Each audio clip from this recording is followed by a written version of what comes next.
সৰস্বতী লক্ষ্মী আয়েতো কৈছিল বিশ্ব ব্ৰহ্মাণ্ডত তোৰ দৰে সুন্দৰী নাৰী কোনোৱেই নাই। সৰস্বতী শ্ৰেষ্ঠনে লক্ষ্মী শ্ৰেষ্ঠ। যাওঁ এই দৃশ্য মই ভাতৃ নাৰদৰ সহিতে উপভোগ কৰোঁগৈ।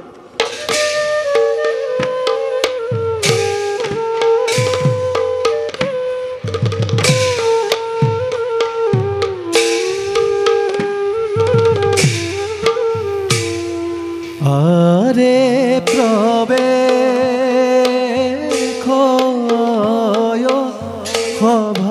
সভামাজে দেবী সৰস্বতী আৰে দয় লাখে চলি যায় অতি ধীৰমতী আৰে দয়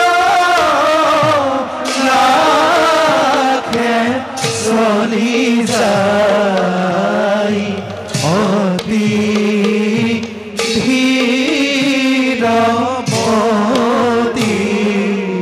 আৰে কত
সৰস্বতী পিতা অভাগীৰ সেৱা কৰিবা কখন কল্যাণ মস্তু। হায় সৰস্বতী পিতা পৃথিৱীত মহাপ্ৰলয় হ'বলৈ আৰু বেছি দিন নাই। মহাপ্ৰলয়?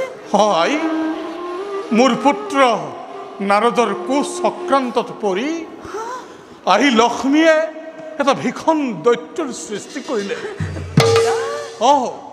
সি এতিয়া সমগ্ৰ পৃথিৱী তল ওপৰ কৰি ঘূৰি ফুৰিছে আৰু সেই লক্ষ্মীয়ে তোক সেই দৈত্যলৈ বিয়া দিম বুলি প্ৰতিজ্ঞা কৰিছে। গতিকে আই তই আৰু ইয়াত বেছি সময় নাথাকিবি। বল আই বল, সেই দৈত্যই তোক বিচাৰি ঘূৰি ফুৰিছে। পিতা আই মোৰ প্ৰতি আজি লক্ষ্মীৰ কিয় হিংসাৰ ভাৱ উদয় হ'ল? মইতো লক্ষ্মীৰ ওচৰত কোনো দুখ কৰা নাই। আৰু পিতা লক্ষ্মীৰ এনে ঘৃণনীয় কাৰ্যত স্বয়ং বিষ্ণুৱে বাৰু কিবা দৰে কৰিলে সমৰ্থন। প্ৰভু বিষ্ণুৱে এই বিষয়ে একো গমকেই নাপায়। আই পিতা তেওঁ একো গমকেই নাপায়। আমি তিনিওজনে মহাপ্ৰলয়ৰ বিষয়ে গুপুতে আলোচনা কৰি থাকোঁতেই নাৰদৰ কুচক্ৰান্ততে পৰি আই লক্ষ্মীয়ে এনে কাৰ্য সংঘটিত কৰিলে। গতিকে তেওঁক তই দোষাৰোপ নকৰিবি। আই পিতা মই কিন্তু লক্ষ্মীৰ এনে ঘৃণনীয় কাৰ্য সহ্য কৰি নাথাকিম। মই যদি তোমাৰ কন্যা সৰস্বতী হওঁ তেন্তে চাবা পিতা, লক্ষ্মীয়ে যিপাত ব্ৰহ্মশাল মোৰ বুকুলৈ নিক্ষেপ কৰিছে তাক মই পুনৰ লক্ষ্মীৰ বুকুলৈ উভতাই পঠাম। নাই আই তেতিয়া লক্ষ্মী বুজিব এই পৃথিৱীত সৰস্বতী শ্ৰেষ্ঠ নে লক্ষ্মী শ্ৰেষ্ঠ। শ্ৰেষ্ঠ অশ্ৰেষ্ঠ সেয়া নহয় পিতা। এতিয়া সেই মুহূৰ্তত এখন নতুন নতুন সংঘাতৰ সৃষ্টি নকৰিবি আই দৈত্যই তোক বিচাৰি ঘূৰি ফুৰিছে আৰু সি মোৰ সমস্ত বেদাংগ হস্তগত কৰিব গতিকে বল আই আমি এই স্থান পৰিত্যাগ কৰিব লাগে পিতা তুমি মোৰ বাবে অলপো চিন্তা নকৰিবা মই মোৰ নিজৰ ব্যৱস্থা নিজে কৰি ল'ম এতিয়া তুমি যোৱা খন্তেক বিশ্ৰাম কৰাগৈ তেন্তে আহাই ইয়াত তই খন্তেক অকলে নাথাকিবি মই আহিলোঁ প্ৰভু প্ৰভু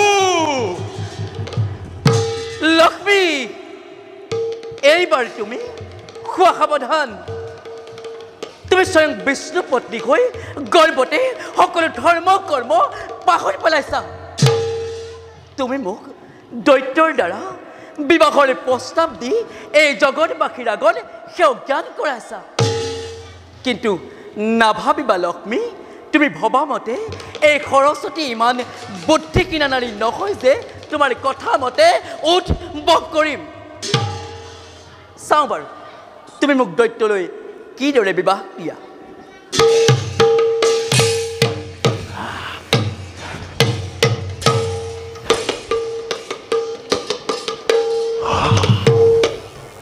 সরস্বতী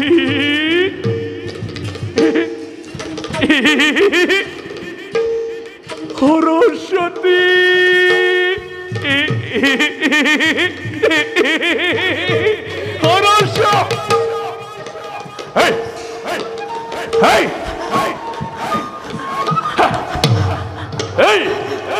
কোন তুই কুচ্ছিত নারী যখিনি না ভূতনি এই আতর হয় দৈত্যর সন্মুখতে কোনো মায়ে নচলিব যা যা আতর দৈত্যপতি মই যখিনি ভূতনি একোৱেই নহয় মই লক্ষ্মী আই ডাকি সৰস্বতী মোক আপুনি গ্ৰহণ কৰক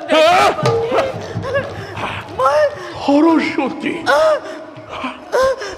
লক্ষ্মী আয়েতো কৈছিল বিশ্ব ব্ৰহ্মাণ্ডত তোৰ দৰে সুন্দৰী নাৰী কোনোৱেই নাই তেনে ক্ষেত্ৰত তই সৰস্বতী এই আতৰ দৈত্যপতি আপোনাৰ মাতৃয়ে মিছাৰ আশ্ৰয় লৈছে এই ভূমণ্ডলত সৰস্বতী বুলি কোনো কুচিত নাৰীয়ে নাই আৰু এটা কথা নহয় আপোনাৰ মুখমণ্ডল দেখিবলৈ একেবাৰে ঘোঁৰাৰ দৰে সেইকে আপোনাৰ মাতৃয়ে মোৰ দৰে কুচিত বিকলাংগ নাৰী অৰ্পণ কৰিব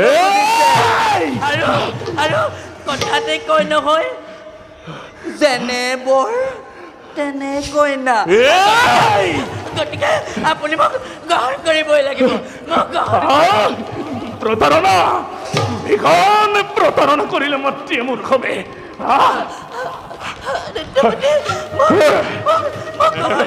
এনে কুচ্ছিত নাৰীক মই বিবাহ কৰাব নোৱাৰো এই আতৰ মই মাতৃৰ কাষলৈ যাবই লাগিব আতৰ এই আতৰ আতৰ আতৰ আতৰ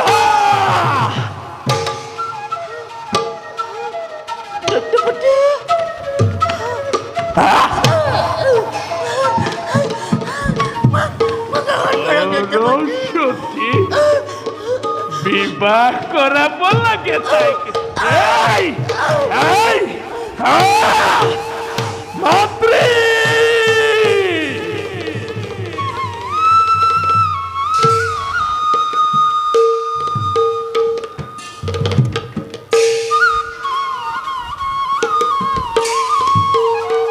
এতিয়া কেনে পাইছা লক্ষ্মী তুমি জীপাত ব্ৰহ্মখেল মোৰ বুকুলৈ নিক্ষেপ কৰিলা তাক মই চলে বলে কিম্বা কৌশল কৰি হ'লেও তোমাৰ বুকুলৈ উভতাই পঠালোঁ এতিয়াতো তুমি স্বীকাৰ কৰিবই লাগিব এই পৃথিৱীত সৰস্বতী শ্ৰেষ্ঠনে লক্ষ্মী শ্ৰেষ্ঠ যাওঁ এই দৃশ্য মই ভাতৃ নাৰদৰ সহিতে উপভোগ কৰোঁগৈ